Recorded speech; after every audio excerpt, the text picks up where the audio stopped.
ഇന്നലെ ഞാൻ ആമസോണിൽ ഡെക്കോർ ഐറ്റംസ് ഒക്കെ ചെക്ക് ചെയ്യുന്ന സമയത്ത് ഒരു ഐറ്റം എൻ്റെ കണ്ണിൽ പെട്ടു. നല്ല ഭംഗിയുള്ള ഒരു ഐറ്റമാണ് കേട്ടോ അത്. ഈ ഒരു വാൾ ഫ്രെയിമാണ്, എനിക്കിഷ്ടമായി. പക്ഷേ അതിൻ്റെ റേറ്റ് നോക്കിയപ്പോഴാണ് ശരിക്കും ഞെട്ടിയത്. 2849 രൂപ.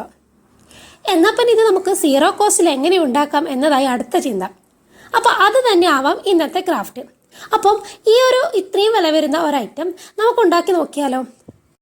അപ്പോൾ ഇന്നത്തെ വീഡിയോയിലേക്ക് എല്ലാവർക്കും സ്വാഗതം. അപ്പോൾ ഈ ഒരു ഐറ്റം ഉണ്ടാക്കാനായിട്ട് ഞാൻ ആദ്യം തന്നെ എടുത്തിരിക്കുന്നത് ഈ ഒരു കാർഡ്ബോർഡാണ് കേട്ടോ. എന്നിട്ട് നമുക്ക് കാർഡ്ബോർഡ് ഇതുപോലെ 4 സൈഡിലും മാർക്ക് ചെയ്യണം. ഇതുപോലെ സ്കെയിൽ വെച്ചിട്ട് 4 സൈഡിൽ ഞാൻ വരഞ്ഞെടുക്കുന്നുണ്ട്. എന്നിട്ട് നമുക്കിതൊന്ന് കട്ട് ചെയ്തെടുക്കാം. ഇതുപോലെ ഒരു ഫ്രെയിം പോലെ കട്ട് ചെയ്തെടുത്തിട്ടുണ്ട്. ഒരു ഫ്രെയിം വാങ്ങിക്കുവാണെങ്കിൽ നമുക്ക് ഈസി ആയിട്ട് ഉണ്ടാക്കാം. പക്ഷേ സീറോ കോസ്റ്റ് എന്ന് പറഞ്ഞതുകൊണ്ട് നമുക്ക് എല്ലാം തന്നെ ഉണ്ടാക്കാമെന്ന് കരുതി. ഇനി എടുത്തിരിക്കുന്നത് ഈ ഒരു ചാർജിങ് കേബിളാണ്. അപ്പോൾ ഇത് വർക്ക് ചെയ്യാത്തത് കൊണ്ടാണ് കേട്ടോ ഇത് എടുത്തത്. അപ്പോൾ കളയണ്ടെന്ന് കരുതി നമുക്ക് ഈ ഫ്രെയിമിൻ്റെ മുകളിൽ ജസ്റ്റ് ഒന്ന് വെച്ച് കൊടുത്തു കഴിഞ്ഞാൽ നല്ല ഭംഗിയുണ്ടാകും. പക്ഷെ നമുക്ക് ബ്ലാക്ക് കളർ അടിക്കുന്നതിലും കാട്ടി എത്രയോ നീറ്റായിട്ട് ഇതിങ്ങനെ വെച്ച് കഴിഞ്ഞാൽ നല്ല നീറ്റ്നെസ് ഉണ്ടാവും. അപ്പോൾ ഞാനിതൊന്ന് കട്ട് ചെയ്തിട്ട് ഇതാണ് 4 സൈഡും വെച്ച് കൊടുക്കാമെന്ന് വിചാരിക്കുന്നത്. എപ്പോഴും ക്രാഫ്റ്റ് ചെയ്തിട്ട് ഇപ്പം ഒരു ഐറ്റം പുറത്തുനിന്ന് വാങ്ങിക്കാത്ത ഒരവസ്ഥയിലെത്തി കേട്ടോ. ഡെക്കോറായിട്ട് ഒരു ഐറ്റം ഞാനിപ്പോൾ പുറത്തുനിന്ന് വാങ്ങിക്കാറില്ല. അപ്പോൾ എന്ത് തന്നെ കണ്ടാൽ എനിക്ക് ഇഷ്ടമാവുകയാണെങ്കിൽ ഞാൻ മാക്സിമം ഞാൻ ഉണ്ടാക്കി നോക്കാറാണ് പതിവ്. നമ്മളങ്ങനെ 4 സൈഡും ഒട്ടിച്ച് കൊടുക്കാൻ പോവാണ്. അപ്പം ഇതുപോലെ ആദ്യം നോക്കിയിട്ട് അതിൻ്റെ ഒരു സൈസ് നോക്കിയിട്ട് കട്ട് ചെയ്ത് വെച്ചിട്ട് പിന്നെ ഒട്ടിക്കുകയാണ് ചെയ്തത്. ഇതങ്ങനെ 4 സൈഡ് ഒട്ടിച്ചിട്ടുണ്ട്. ഇനി കുറച്ച് സൈഡൊക്കെ നമ്മൾ കാർഡ്ബോർഡിൻ്റെ പീസ് വരുന്നതൊക്കെ നമുക്കൊന്ന് കാണുന്ന ഭാഗമൊക്കെ നമുക്ക് ഇതുപോലെ ഒന്ന് ബ്ലാക്ക് കളറൊന്ന് അടിച്ചു കൊടുക്കാം. അങ്ങനെ നമ്മൾ എല്ലാ സൈഡും അടിച്ചിട്ട് നീറ്റാക്കി എടുത്തിട്ടുണ്ട് കേട്ടോ. ഇനി നമ്മൾ എടുത്തിരിക്കുന്നത് ഇതുപോലെ കുട്ടികൾക്ക് കാറോ ബൈക്കൊക്കെ വാങ്ങിയ ഇങ്ങനെയുള്ള ബോക്സ് ആണ്. അപ്പോൾ ഇതിനകത്ത് ഇതുപോലെ ഒരു പ്ലാസ്റ്റിക് കവർ ഉണ്ടാകും. അതാണ് നമുക്ക് വേണ്ടത്. ഞാൻ എപ്പോഴും ഇതുപോലത്തെ ബോക്സൊക്കെ എടുത്ത് വെക്കും. അതിൽ വരുന്ന ഈ ഒരു പ്ലാസ്റ്റിക് ഷീറ്റ് വളരെ യൂസ്ഫുള്ളാണ് കേട്ടോ.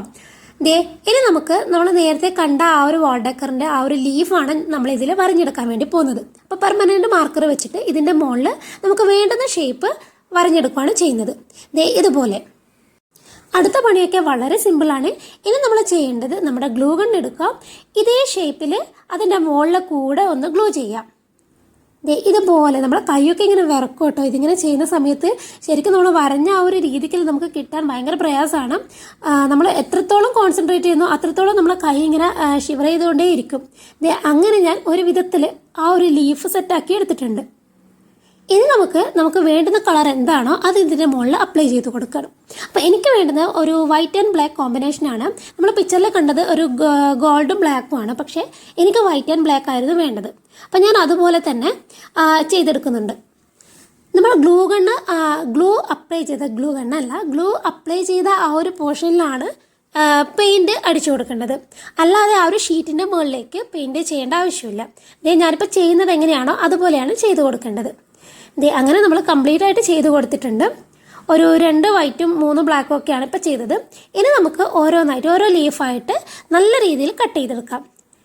നമ്മൾ ഗ്ലൂ അപ്ലൈ ചെയ്തതിൻ്റെ സൈഡിലൂടെ നമ്മൾ നല്ല നീറ്റായിട്ട് കട്ട് ചെയ്തെടുക്കാം. ഏതായാലും 2800 രൂപ കൊടുത്തിട്ട് ഞാൻ എന്തായാലും ആ ഒരു സാധനം വാങ്ങിക്കാൻ നിൽക്കുന്നില്ല. അപ്പം ഇതുപോലെ പല മോഡലിൽ നമുക്ക് ഉണ്ടാക്കി നോക്കാം കേട്ടോ. ഭയങ്കര എളുപ്പമാണ് ഉണ്ടാക്കാൻ വേണ്ടിയിട്ട്. ഇതുപോലെ നമ്മളെല്ലാം തന്നെ കട്ട് ചെയ്തെടുത്തിട്ടുണ്ട് കേട്ടോ. ഇനി നമുക്ക് വേണ്ടത് കുറച്ച് സ്റ്റിക്സ് ആണ്. അപ്പോൾ നമുക്ക് ഈർക്കലുണ്ടെങ്കിൽ അതെടുക്കാം. ഞാനിപ്പോൾ ടൂത്ത് പിക്കാണ് എടുത്തിരിക്കുന്നത്. ഇതുപോലത്തെ സ്റ്റിക്ക് വാങ്ങിക്കാൻ കിട്ടും. ഇതിൻ്റെ മുകളിലായിട്ട് നല്ല രീതിയിലൊന്ന് ബ്ലാക്ക് കളർ അപ്ലൈ ചെയ്ത് കൊടുക്കുകയാണ് ചെയ്യുന്നത്. അതിനുശേഷം നമ്മൾ ലീഫ് എടുക്കാം. അത് നേരെ തിരിച്ച് പിടിച്ച് നേരെ ഓപ്പോസിറ്റ് സൈഡിൽ നമ്മൾ ഇതുപോലെ ഗ്ലൂ അപ്ലൈ ചെയ്തിട്ട് ആ ഒരു സ്റ്റിക്ക് ഒട്ടിച്ചു കൊടുക്കാം. അപ്പം നമുക്ക് ഇങ്ങനെ കിട്ടും. ഇതുപോലെ എല്ലാം സെറ്റാക്കി വെക്കാം. എല്ലാം സെറ്റായി കഴിഞ്ഞാൽ ഇത് ഓരോന്നായിട്ട് നമ്മൾ ഫ്രെയിമിലേക്ക് ഒട്ടിച്ചു കൊടുത്തു കഴിഞ്ഞാൽ നമ്മുടെ വാൾ ഡെക്കർ ഇവിടെ റെഡി ആയിട്ടുണ്ട്. അപ്പോൾ നമുക്ക് ഫൈനൽ ലുക്ക് കണ്ടാലോ?